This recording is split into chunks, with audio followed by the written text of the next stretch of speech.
Oh boy! So, before we start this video, okay, I have a question for you guys. Let's start this video in case you're wondering.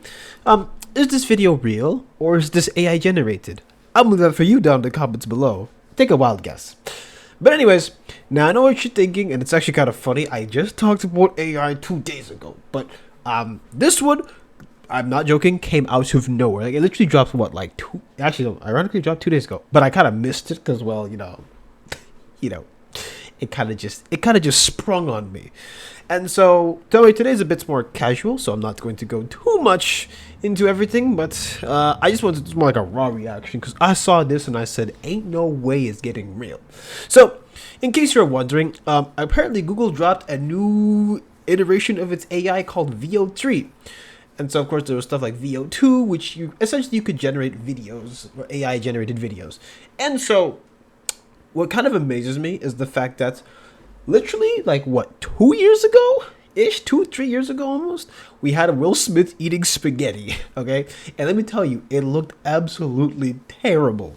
Like, it didn't even look like he was eating it properly, and the audio was all over the place. But then, now, if we go to it now, I mean, man, let's actually do like a quick, walkthrough of every single time like AI updated. Okay, so we start with that, and then so not too long ago, then Sora dropped like what, it's Snow Dogs or whatever, like it's not Snow Dogs, like the Snow Puppies.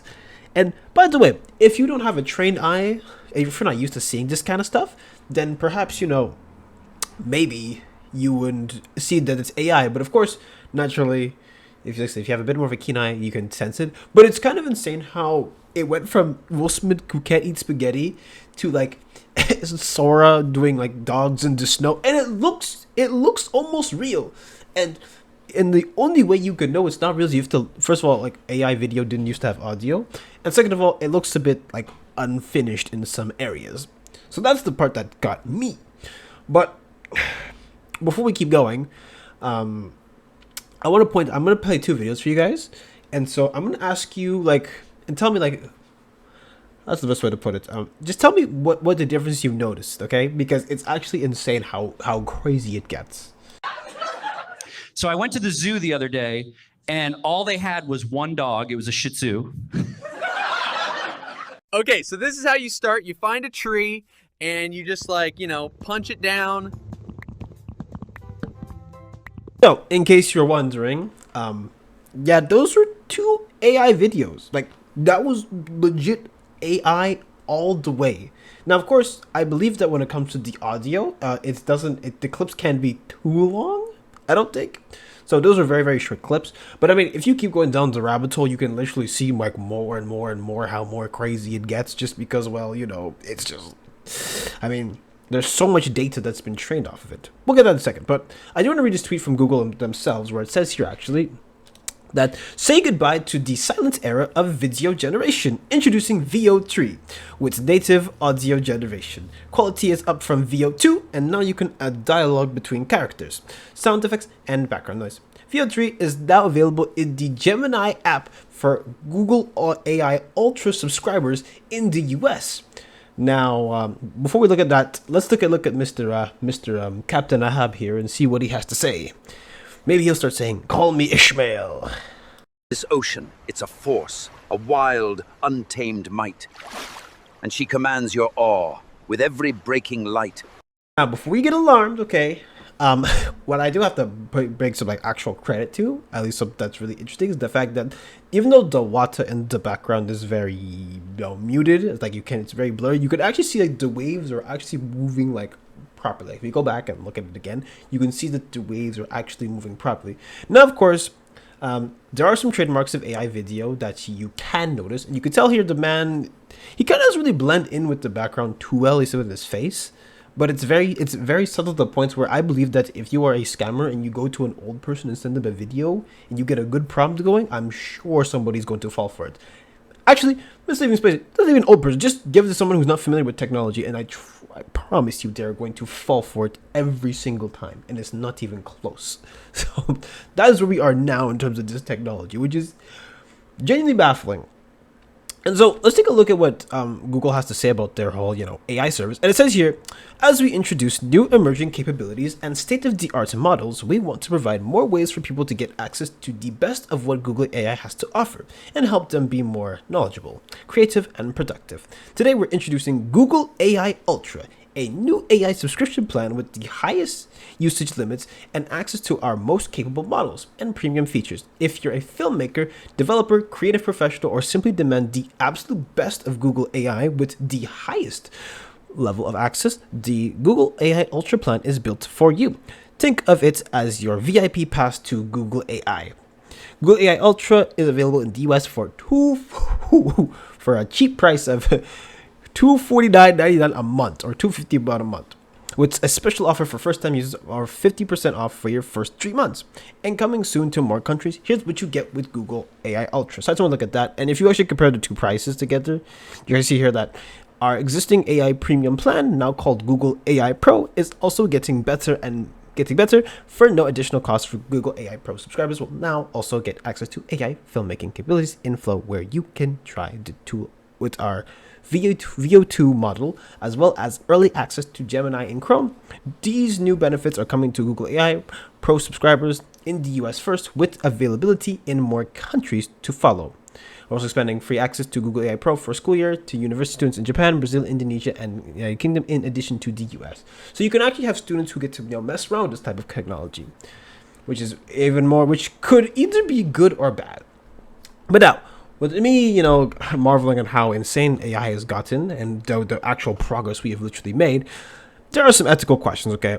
And so it is my belief that because I mean, people will always tell you this, and I've explained this in previous videos, but the way AI learns is not learning on its own. It's using so much data to compile and learn from that it ends up compiling all of it into this. So it literally learns from existing databases. Last month we had the whole OpenAI and the Ghibli art style, and there was a lot of ethical questions over, is copying Studio Ghibli ethical, or people should they be doing it? That's the big question everybody had. And at the time I was talking about it, I thought it's cool that it can do that, but my question is, how did it get access to all this stuff? And so the reason why Google probably is ahead of the curve by a while is just because, first of all, Google has access to YouTube. Okay, you were watching this video on YouTube, which means that I know on YouTube you can actually choose to be involved in the AI learning or not, but for all we know, there's lots of movies, there's lots of videos, lots of reaction channels. There's basically every single niche has been explored on YouTube, no matter how old or how new it is, and so it has all that data to end up coming up with Mr. Captain Ahab over here, Mr. Call Me Ishmael, doing all of that.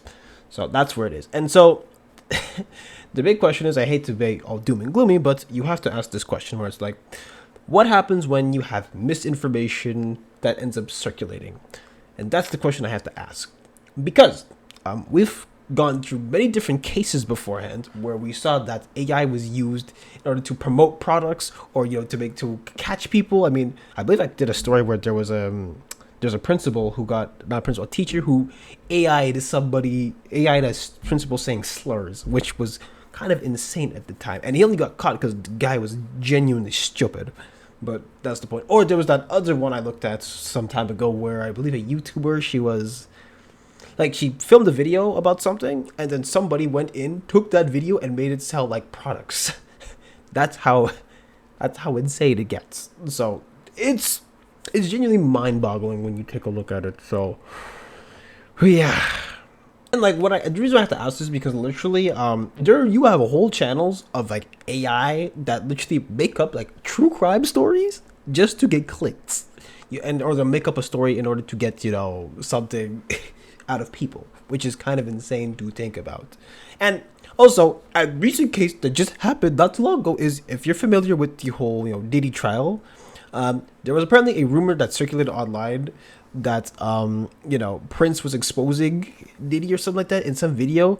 And it actually says here, specifically the rumor said that in the 7-time Grammy-winning recording artist's final days alive, Prince divulged details of Combs' alleged illicit activities at past parties, including saying, "If something happens to me, this recording needs to go to the press or the police, either one."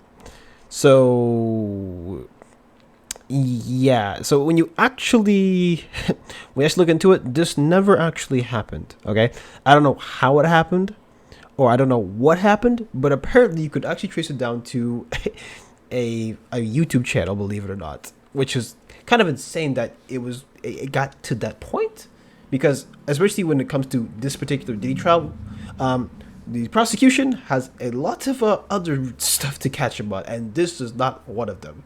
So I actually do want to take a look at that video real quickly, because we actually need to it's kind of insane how much you have to look into it yourself, because when it comes to misinformation, you find that you have to go out of your way to debunk it, because sometimes even like news articles or like really low tier articles will push out stuff that's not true just to get clicks and headlines. So anyways, it's pretty crazy.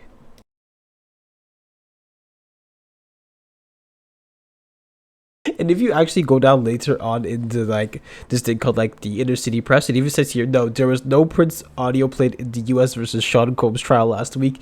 Though apparently some YouTube channel claimed that inner city press UN reported it. Both claims are false. What was said in week 1 ebook, this and that. So yeah, so that's like that is a high profile case that somehow it got tagged on with AI. So my big question, as I was saying earlier, is that when is like the limit when it comes to misinformation, and how do we like actually monitor it properly? Because you don't even have to be an AI. You can literally search up. If I tell you that all horses were pink, I'm sure 2 of you would believe that horses are pink somewhere. And maybe you might find a video of a shaved horse that has pink skin or something. But you get the point here. Some people just don't research stuff, or even worse, okay? You'll have something, maybe like a video essay. Like some people might see like a 50-minute video, and they might watch like, okay, that's true. But remember, an essay sometimes is just an opinion, or an essay sometimes has research, but a video essayist may miss something. So yeah, it's kind of insane to think about it. But just some thought for when you guys see AI and stuff like this, or you see stuff, I want you guys to like take in mind that it's kind of insane what happens, okay? So that's a high profile case. Imagine somebody gets like falsely accused and they have an AI video of you running around because the AI technology is so good. Or maybe a politician gets framed for saying something else. Or maybe this and that. I could freeball it all day. So what's going to end up happening is that certain prompts are probably going to be banned, because let me tell you something, okay? Even in ChatGPT, all right? You can't really you can't really say certain stuff to it, or else it's gonna ban it immediately. So it's kind of insane times we're living in. But I will say something, all right? As much as doom and gloom as I've been saying, technology like this is genuinely interesting, at least for me, because I always like to see how stuff like this evolves. And maybe in like 2 more years, you'll see AI video be so good, maybe it might be incorporated later. But it is what it is when it comes to that. But anyways, I feel like I've rambled on long enough about AI and stuff. So yeah, that's kind of it for me today, actually. It gets crazy, and the fact that it got to a high profile case genuinely baffles me. But anyways, if you enjoyed this type of video and you just one of those little freeballing, make sure you like, comment, and subscribe, and follow my social down description below. But that's about it for today. So ciao. I'll see you in the next one.